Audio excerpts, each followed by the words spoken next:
Alright guys, so we're back with another video and another trade breakdown. So this trade I took yesterday on the live session at Ola Prime TV. It was a little long scalp on the NQ, and I'm going to go over exactly what I saw, why I entered, why I exited, and you'll see I caught the I caught the bottom and the top perfectly on this trade, right? And again, all credit goes to the footprint. If you were just looking at the candles, you would never have known that this trade was about to occur, but with the footprint, clear as day, really easy. So let's roll the intro and let's get into it.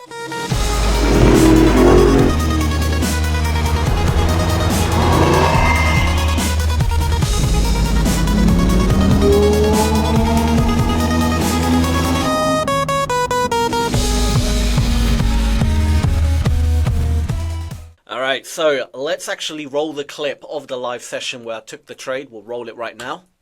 Seeing a bit of buy volume come into the market. There are sellers trapped at the bottom of that candle. Here we go. Is this the actual extension? Can we get a bit more? Get a bit more of a push up. Those buyers come in. Can we get more of an extension? I'm out of my cash now. Thought I'd bag that. See if we can hold it on the Ola Prime account. Sellers still coming in. Come on, boys.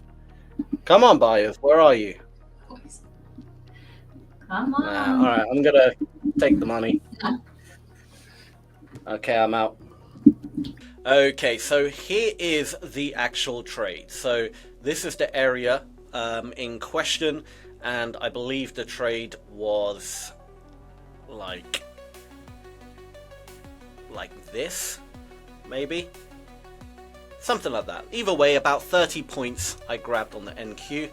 And again, let's look at the candlesticks.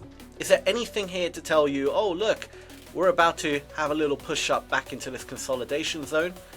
Not really. If you're looking at just the candlesticks, there's nothing really there, you know, for miles, other than a low a bit further down, but we weren't near that low. We still had like 20-30 points away from that low, so there's no real reason why anyone would have bought in that area, right? So we had this consolidation, and then it broke out, and obviously lots of people thinking it's going to go lower, loads of people selling, but we just had that little quick move up again. Now I know there's a lot of strategies out there after, you know, accumulation, manipulation, distribution, etc. So some people would have caught that fine, but generally people catch it on the distribution side, so they probably would have more likely shorted once we got back into there, which would have worked out quite well for them. But if we look at the footprint, you'll see what I saw. So first things first, let's go zoom in a little bit. Okay, so I'm gonna just make the footprint a little bit bigger each cluster, so it's a bit easier to see. There we go, lovely. Right, same thing again. What do we see? What do I always preach on this channel, right? Look at what is going on. So we had obviously that consolidation area all, you know, around here, right? Let me just make this a bit smaller. And then we had, you know, the breakout, and loads of people joining in on the breakout, loads of people selling. Okay, 263 contracts, 230, 338, and they were somewhat effective at pushing it down, but we did get this little bit of buy pressure come in, and I was, truth be told, I was ready to buy in this moment, but I just thought I'll give it another few seconds, and I could see those buyers just weren't able to get above, you know, all that sell pressure that came in. So I said, okay, we'll wait a little bit. I thought it was most likely going to be a false breakout. And then again, another wave of these sellers coming in, thinking, right, we're going to drop. Again, sellers coming in. And as you can tell, as these sellers started coming in, they were somewhat effective, but then they just started to fail. The sellers couldn't push it up. And look what happened, and we started trading above those sellers. Buyers, right? They're dropping out the market. 225, 108. All these buy contracts are these sellers, either these guys who originally took the move, getting a bit nervous, Maybe it's some of these guys who literally just entered, or it's these guys getting trapped, exiting the market. Any of them could be true, but either way, you see sellers dropping out the market, right? Okay, sellers are getting out the market. And then we kind of get a little retest back into that buy area. It holds quite nicely, and then we start moving up, and then you can see more sellers dropping out the market, which look like buy orders, especially, you know, as we break past this kind of area here, or get to their kind of entry point. You can see a lot of them getting out basically at break even, right? We have a little bit more of a push up, and then we finally get some fresh buyers coming in. Aggressive buyers thinking, right, we're going to go up. People chasing the market. This is the problem. People chase the market, right? You shouldn't be chasing the market. Okay? These people chasing the market start getting trapped, and as they start failing to push the market up, I get out and take my profit, right? So I catch this whole move, okay, because I am able to see what is happening in real time. Whereas a lot of traders who are just using candlesticks, they are, you know, selling here, maybe selling here, maybe selling even here, going against them, going, oh no, and then getting out, you know, getting stopped out, getting out the market at a loss, and then it starts going up a bit more higher. They're waiting for more confirmation, and then they're saying, oh, okay, yeah, it's going to go up, and they start chasing the market, so they enter for a buy, and then it starts reversing on them again, and then they're getting stopped out and getting out the market, so you can see all those, you know, sell contracts coming in. You know, I've spoken to so many traders, and one thing a lot of traders always say is, oh, it feels like the market's against me. Every time I jump in, it instantly reverses. You know, I jump in for a buy and then instantly goes against me. I go in for a sell, it instantly goes against me. This is why, right? Because you're just a little bit too late. You're waiting for so many different levels of confirmation, and it's not bad to wait for confirmation, right?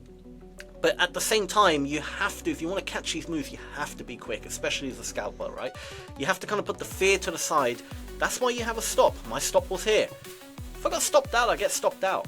I get stopped out all the time, right? It's not like, you know, my win rate isn't that exceptional. It's not like 90%. On average, it's between, you know, 70 to 80% is my win rate. But nonetheless, you know, I get stopped out. If I take, you know, on average 10 trades, easily 4 of those trades could be a loss, maybe 3, right? Sometimes it depends on the time, it depends on the day. Some days are better than others. But either way, I get stopped out a lot because, you know, I am anticipating the move. I'm trying to catch it, and I have really tight stops. If it goes against me and I timed it wrong, I'm out the market, right?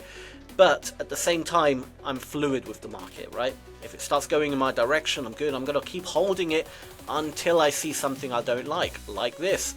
This, you know, I could have easily actually hit the reverse button here and taken the short. But generally speaking, you know, I'm quite disciplined like that, right? But yeah, same story, same rule book, same thing every single time, right? And you could just see it happening constantly over and over. And then later on in the session, I take another trade, another buy trade. And I believe it is, yes, it's here. So we get this kind of, again, this kind of push down. No, I take another 2 buy trades, sorry.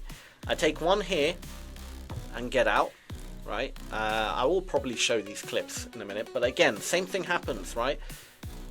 You got all these buyers coming in, sellers coming in, not going their way. I take a buy, hoping we get that extension. Doesn't really work out. I get out. It's not a big deal, right? So, okay, fine.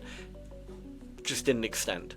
And then we have the same playbook again. And this is the trade I hold, and I make like $600-700 on it, right? And I closed the day at just over $1,000, right? And this is under an hour of trading. Right, you can see the live trading that we do. It's only an hour and 15 minutes the session. I already generally hit my target within the first, you know, at least within the first hour of the session, and I'm done, right? But again, same rule book, right? Look at all these sellers coming in, 179, all right, 39 ain't that great, but 197, 61, bit of volume coming in from the sell side, and instantly it goes against them, and then you see them drop out, 119 contracts. They played the breakout, It went against them, they're dropping out the market, and it starts rising up against them, and then you start seeing, you know, all those sellers dropping out the market. Now, I held through this consolidation in that trade, right? And it was a little bit annoying because it kept going up, down, up, down, up, down. But I was very confident we're going up, and I'll show you why. And this is where I'm going to start talking about the cumulative delta, right? So what I want to draw your attention to is, I'm going to make this a little bit bigger. Unfortunately, I can't increase it. But at the bottom here, where it's a session CVD, that's the cumulative volume delta, right? So what that essentially means is the difference between the buyers and sellers for the whole session, from the start of the day to the end, right? So you can see there was a lot more sellers in the market cumulatively, right, for the whole day, you know. But what I like to use is when we're in consolidation, like this area here, I like to look at the cumulative delta to see which direction it's kind of going in, and then bet against them, right? Because consolidation is just sideways. No one is winning, right? It goes up, it goes down, it goes up, it goes down. No one is winning, no one's pushing it in their direction. It's just sideways market, right? So if we look at the cumulative delta at the kind of start of the consolidation, so around this candle here, right, we will see it is, you know, minus 7,050 contracts, right? And then it goes up to minus 7,120 contracts. And then it goes minus 7.4. And then it goes minus 7.44. And then minus 7.6, minus 7.6, minus 7.63, minus 7.68, minus 7.7, minus 7.2. What is happening in this area, right, in this sideways market, on generally with the contracts? More sellers are coming in, right? It started at minus 7.05, and at the end we're already 700 contracts more to the sell side, right? Minus 7.7. So over 700 contracts came in the sell side, additional contracts, more than buyers, in this little area, but we did not push down. What is that telling you? That is no different to what I'm always saying. Who is more efficient in the market? The buyers are more efficient, right? The buyers are holding this area well. 700 additional contracts came in to the sell side, and they couldn't break this area. What is that telling you? It's telling you the market is gonna most likely go up. And then we did go up, and then I eventually got out here, right? When I saw this 189 and then we started drifting below, I got out, and I already hit my target for the day. But I want to show you what did happen. Again, you could have jumped in again. You know, you could have jumped in again. As these buyers start coming back in, they start getting effective. And even if you want to draw out, you know, these sellers that came in that were slightly effective, right, that trapped a few of these buyers at the top here, right, even if you were to draw them out, you'll see as we traded above them, look at all these buyers coming in. You could have jumped in for another buy, right, and look what happened. The market just exploded up. So I did miss out on quite a bit of a move, essentially. But again, I already hit my target. I was happy. I locked out for the day. I'm done, right? I don't need to keep trading. If I hit my target, I'm happy. I don't need to keep making more and more and keep trading. Sometimes over trading is not good for you, right? So, but nonetheless, again, same playbook. Who is more effective in the market, right? In this case, the buyers were more efficient. They were able to push the market easier with less force required. Sellers would need a lot of force to keep pushing the market down. And that doesn't mean 100% of the time when you see that, it's going to go in your favor. Not at all. If, for example, hypothetically, if sellers came in even stronger and stronger and kept piling on more pressure, eventually they would have broken, right? Eventually sellers would have broken down and the buyers would have given up and the market would have went down. So you do have to keep your eye on how many contracts are being traded. If there's a huge amount of contracts starting to come in and they start becoming effective, right? Imagine, let's say on this candle here, we had, 200 sellers come in, 300, and then the market started going down. Yes, that is not good. Right? Okay, that's telling you that the sellers are becoming more aggressive, right? They're becoming more aggressive. It's going in their favor. They're breaking these buyers. There's a good chance that if the buyers give up, we're going down quite a bit, right? We're actually going to push down for the rest, well, at least for, you know, the next few minutes or whatever, right? So it doesn't necessarily mean that when you see something like this, oh, it has to go up, right? No, not at all, right? But the chances are, because everyone is, you know, all institutions are seeing this as well. They're realizing, hey, look, everyone selling here is not really having much luck pushing the market down. I'm not going to join the losing side. I'm going to side with the buyers here because it looks like these sellers are trapped. They're just not having any luck. I'm going to come in with a bit of, you know, I'm more likely going to buy, and then, you know, the market goes up. So, pretty much it, really. I hope that kind of explains the trades I took in the session. 3 trades, 3 wins, made over $1,000. Can't complain, right? Really good stuff. But apart from that, guys, I hope you enjoyed this video. If you like more of these breakdowns, subscribe, turn on channel notifications. Do watch me live every trading day. I'll go live for at least an hour at Ola Prime TV. The channel link will be in the description. Give them a you know, subscribe to their channel, turn on channel notifications so you don't miss the lives. It's not just me who goes live. We've got other futures and forex trading coaches who go live every single day, break down the markets. It's well worth tuning in because you get to see pros trade in real time and you can interact with them and everything. So really, really good stuff. But apart from that, guys, thank you for watching, and we'll see you again very soon. Take care.